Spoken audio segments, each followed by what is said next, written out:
AGT 타코입니다. 오늘의 주제는 중앙아시아에서 중국인이 왜 표적이 되었는지 그 이유에 대해 파헤쳐봅니다. 타지키스탄 국경에서 일어난 연쇄 습격 사건이 중국 내부에 깊은 충격을 주고 있습니다.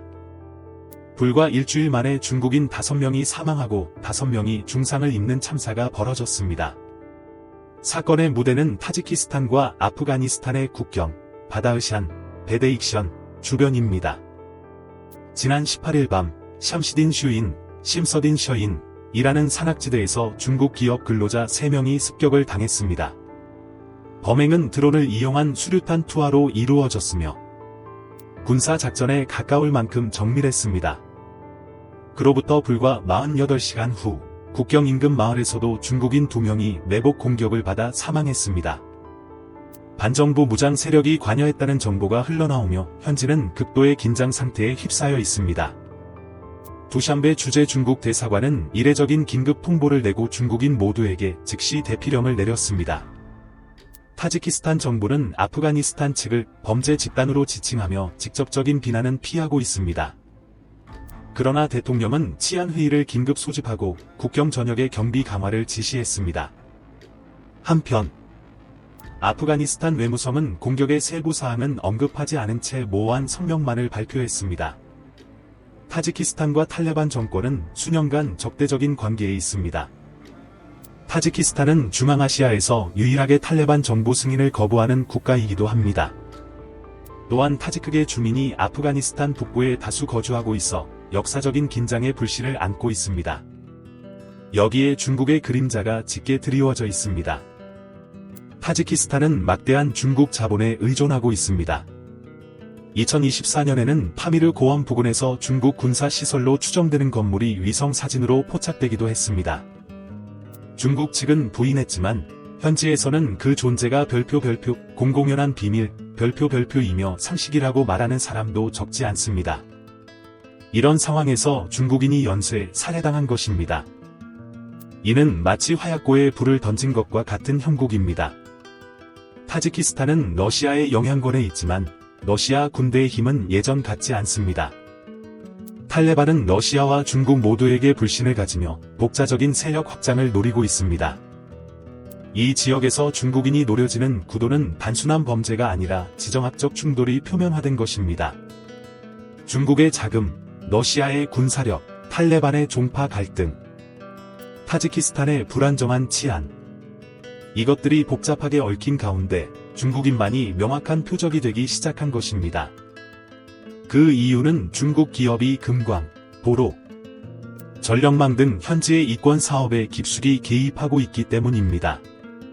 탈레반은 이를 경계하고 있으며 타지키스탄 내 반탈레반 세력과의 관계에 대해서도 강한 불신을 갖고 있습니다.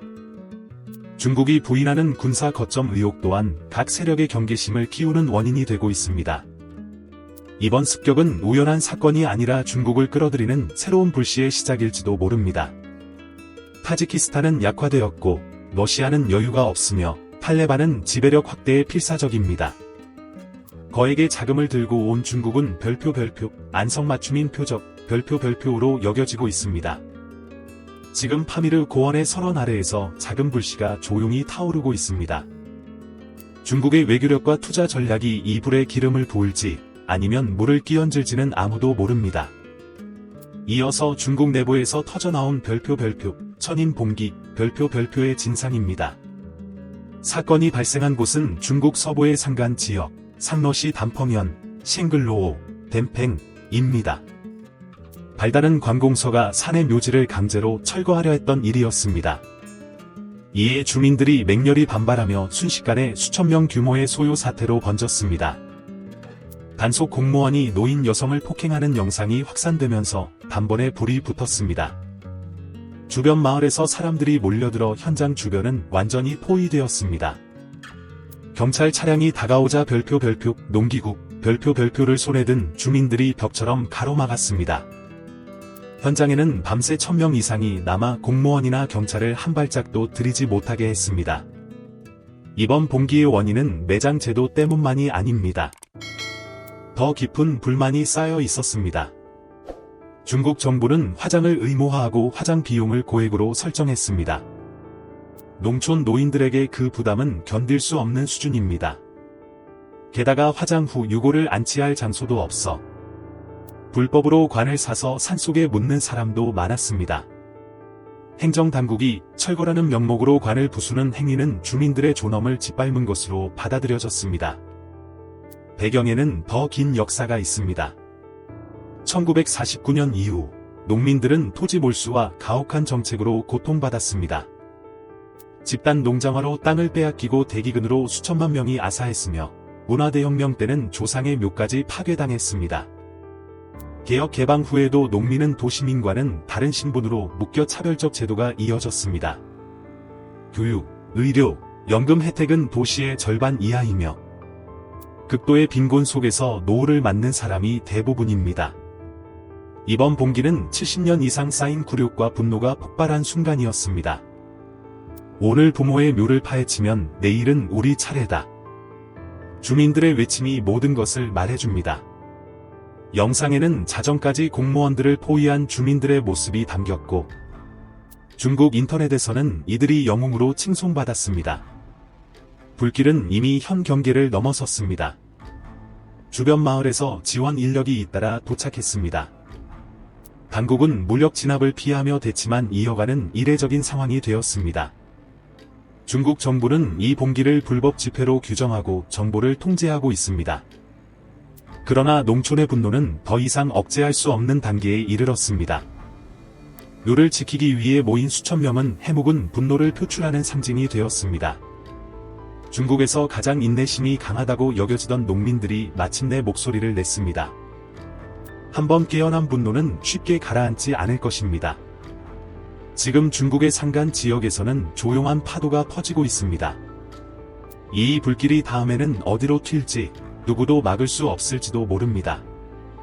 마지막은 해외에서 급격히 확산되는 중국인 스파이 취급 현상입니다.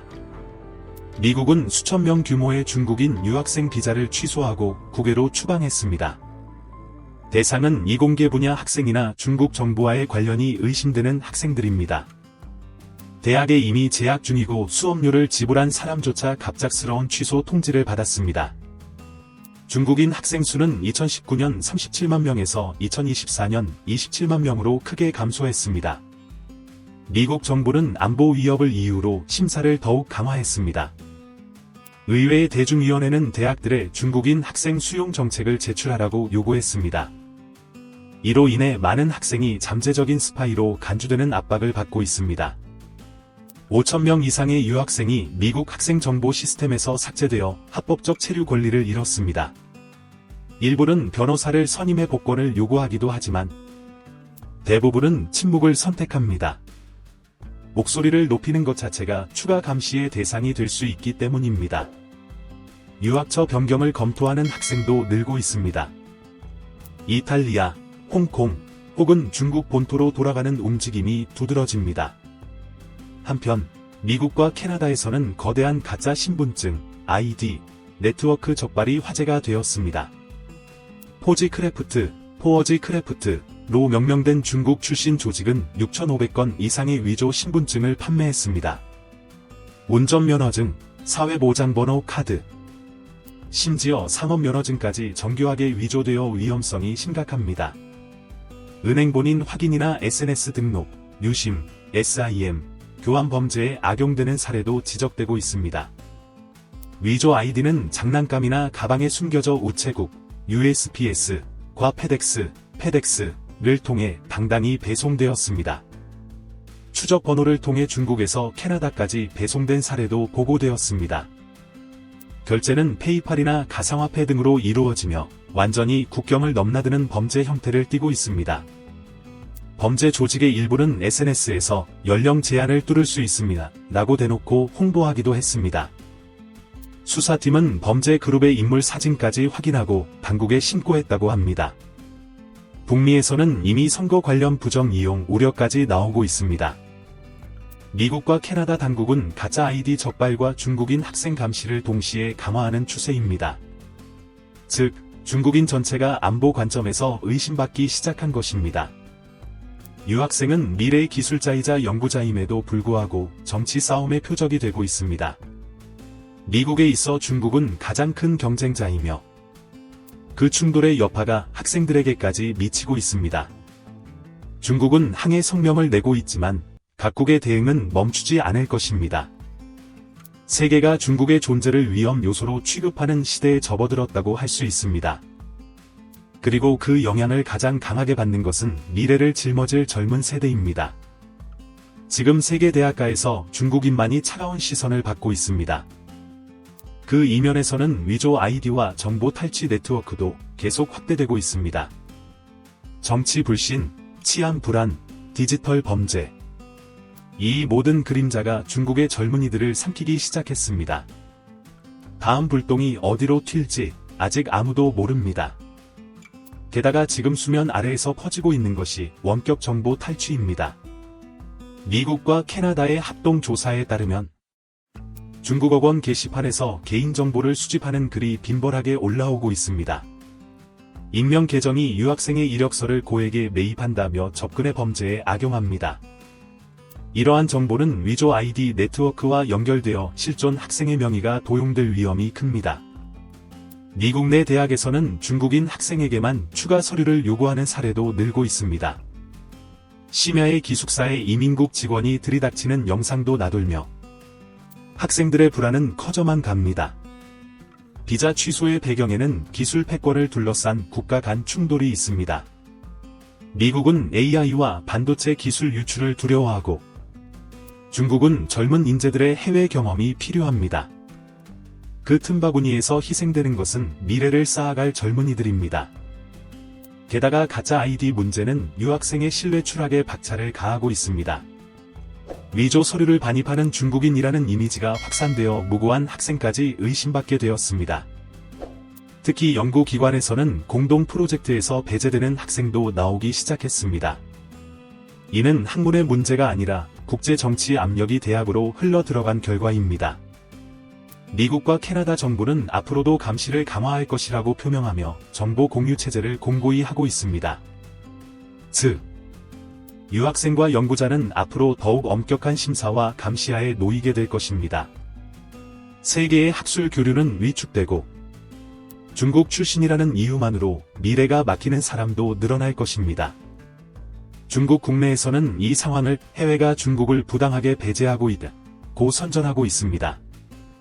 그러나 실제로는 위조 아이디나 부정 접속 등 중국 측의 어두운 그림자도 원인의 일부가 되고 있습니다. 문제의 근본은 국가 안보와 범죄 위험이 복잡하게 뒤섞인 구조에 있습니다. 이 사슬이 끊어지지 않는 한 해외에 거주하는 중국 청년들은 훨씬 더 가혹한 현실에 직면하게 될 것입니다. 그리고 전 세계 대학들은 이제 조용히 중국 배제 방향으로 키를 돌리기 시작했습니다. 이상 AGT 타코였습니다.